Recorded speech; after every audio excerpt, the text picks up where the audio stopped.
2 பேரும் ஒன்னா சாப்பிட போறோம். அப்புறம் உன் ஆயுசு பூராவும் என் ஃபேக்டரியில வேலை செய்யறேன். சம்பளம் மாசம் 2000 ரூபாய். வெளியம்மா இதா வந்துட்டேன். இந்த தாத்தாவுக்கு என்ன ஆச்சு? ஒரு வேலை மரம் கலண்டு போயிருக்குங்கறியா? எப்படி சொல்ற? பின்ன என்ன, ஒரு கேடி கிரிமினல் போய் ஃபேக்டரியில வேலை கேட்கலாமா? ஐயோ, அந்த தம்பியை பார்த்தா அப்படி தெரியலையேம்மா. யூ தப்பு தப்பு, நீ சொல்றதுதான் கரெக்ட். சொல்லு சொல்லு. நீ வேணா பாத்துட்டாரு. இந்த ஆள் இருக்கிறதையெல்லாம் சுருட்டிட்டு தாத்தாவை குத்தி கொலை பண்ணிட்டு போறான். அப்புறம் தான் தாத்தாவுக்கு புத்தி வரும். செத்ததுக்கு அப்புறம். ஆமா.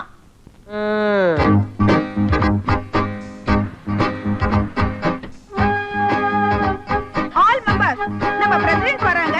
வாங்க எல்லாரும் போய் ரிசீவ் பண்ணுவோம்.